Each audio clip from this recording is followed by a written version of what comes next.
Hello friends, welcome to Zia's Planet. আজিৰ ভিডিঅ'টোত মই অতি সহজে আৰু কম সময়ত চিকেন কাৰী বনাম। চিকেন কাৰীখন দেখিবলৈনো কেনেকুৱা হয় আৰু মোৰ নিচিনা চিকেন কাৰী বনাবৰ বাবে ভিডিঅ'টো সম্পূৰ্ণকৈ চাই থাকিব।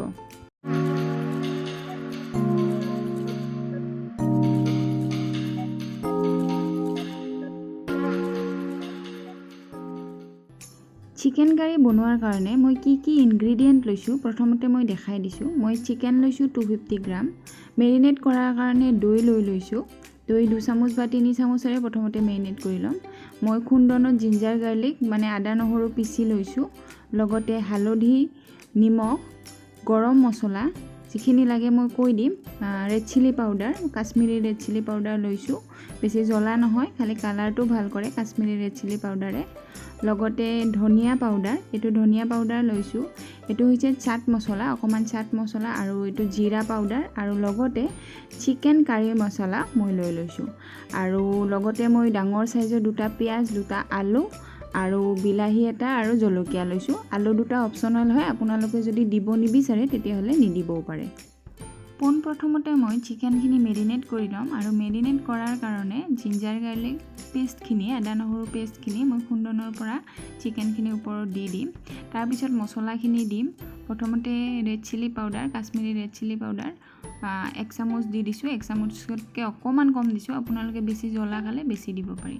ধনিয়া পাউডাৰো আধা চামুচ দি দিছোঁ মই চিকেনখিনিৰ ওপৰত। আৰু ধনিয়া পাউডাৰ দিয়াৰ পিছত মই চাট মছলা যিটো আছিল, চাট মছলা আধা চামুচ দি দিছোঁ। চাট মছলাৰ পিছত মই জিৰাৰ গুড়িও আধা চামুচতকৈ অকণমান বেছি দি দিম।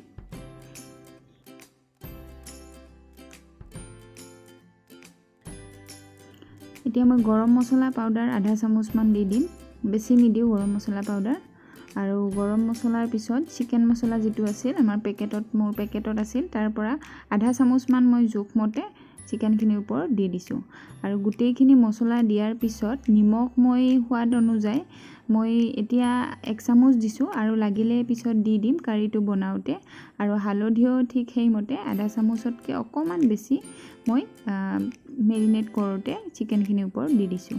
গোটেইখিনি দিয়া হোৱাৰ পিছত মই দৈ 2ৰ পৰা 3 চামুচমান চিকেনখিনিৰ ওপৰত দি দিছোঁ।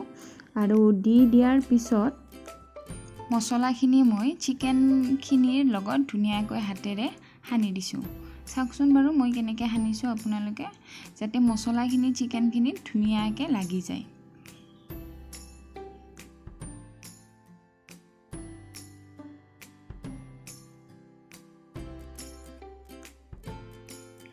মেৰিনেট কৰা হৈ গ'ল মোৰ মাংসখিনি। এতিয়া এই মাংসখিনি মই কিবা এটা ঢাকি আধা ঘণ্টাৰ কাৰণে থৈ দিম, যাতে মছলাখিনি মাংসখিনিৰ ভিতৰত ভালদৰে সোমাই যাব পাৰে।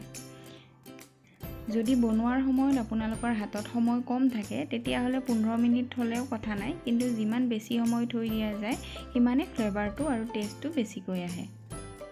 আধা ঘণ্টা হৈ গ'ল, মাংসখিনি মোৰ মেৰিনেশ্যন হৈ গ'ল। মই ঢাকাৰ পৰা ওলাই আপোনালোকক মাংসখিনি দেখাইছোঁ।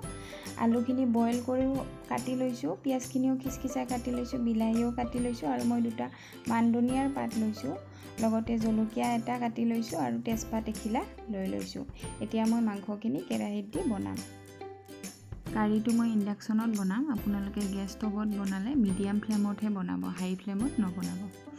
ইণ্ডাকশ্যনত মই কেৰাহী এটা দি লৈছোঁ, আৰু তাতে মই জোখ অনুযায়ী তেল দি ল'ম। মই ইয়াত সৰিয়হৰ তেল ইউজ কৰিছোঁ, বহুত বেছি তেল দিয়া নাই যিহেতু তেল বেছি খোৱাও বেয়া।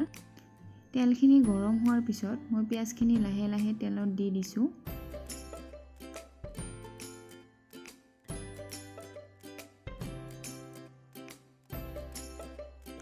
পিঁয়াজখিনি ৰঙচুৱা বৰণ নোহোৱালৈকে মই ফ্ৰাই কৰি থাকিম।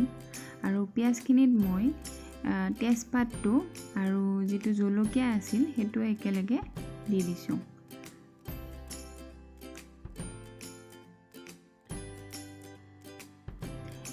দুই 3 মিনিটমান ফ্ৰাই কৰাৰ পিছত পিঁয়াজখিনি ৰঙচুৱা কালাৰ এটা আহিছে, আৰু তাৰপিছত মই তাৰে লগত বিলাহীখিনি কাটি থোৱা বিলাহীখিনি দি দিছোঁ। আদা নহৰু থাকিলে আদা নহৰুখিনিও দিব পাৰি, কিন্তু আদা নহৰুখিনি যিহেতু মই মেৰিনেট কৰোঁতে দি দিছিলোঁ সেইকাৰণে আদা নহৰু দিয়া নাই।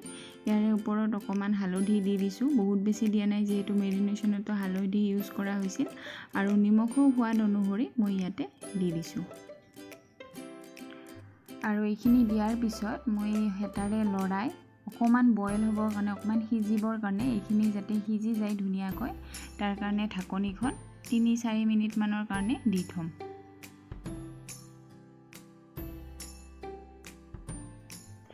তিনি 4 মিনিটমান হৈ গৈছে। মই ঢাকনিখন গুচাই এতিয়া চাই ল'ম। ঢাকনিখন গুচাই চাওঁতে দেখিছোঁ যে গোটেইখিনি ধুনীয়াকৈ পিঁয়াজখিনি আৰু বিলাহীখিনি মিলি গৈছে, বইল হৈ গৈছে। আৰু এতিয়া এইখিনি মিলি যোৱাৰ পিছত অকণমান লৰাই দি, মই হেতাৰে লৰাই দি মেৰিনেট কৰি থোৱা মাংসখিনি ইয়াত ধুনীয়াকৈ দি দিম।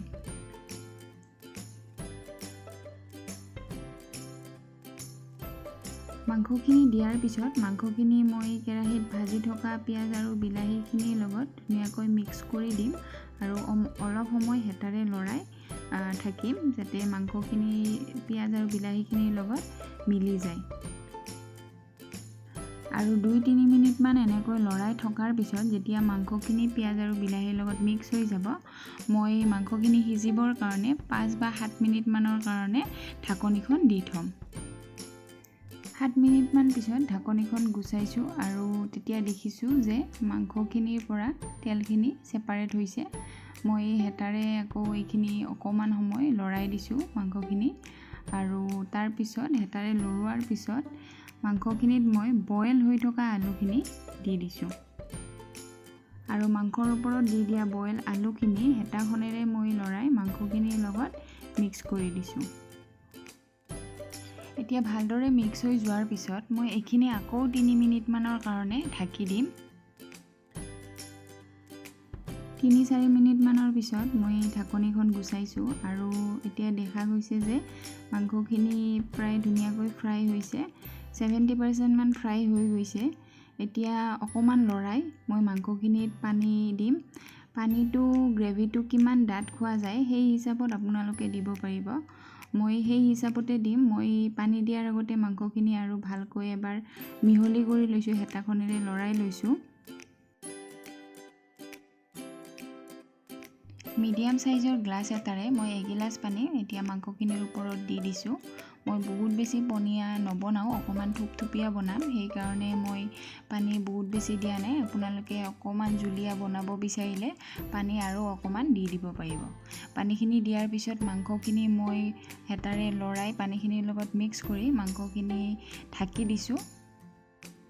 প্ৰায় 7 মিনিটমান ঢাকাৰ পিছত মই ঢাকনিখন গুচুৱাই মাংসখিনি অকণমান লৰাই দিছোঁ, কাৰণ লৰাই দিয়াটো দৰকাৰী হয়, কাৰণ লৰাই নিদিলে তলত লাগি যাব পাৰে কেৰাহীৰ তলত, আৰু মাংসখিনি একে ঠাইতে থাকিব।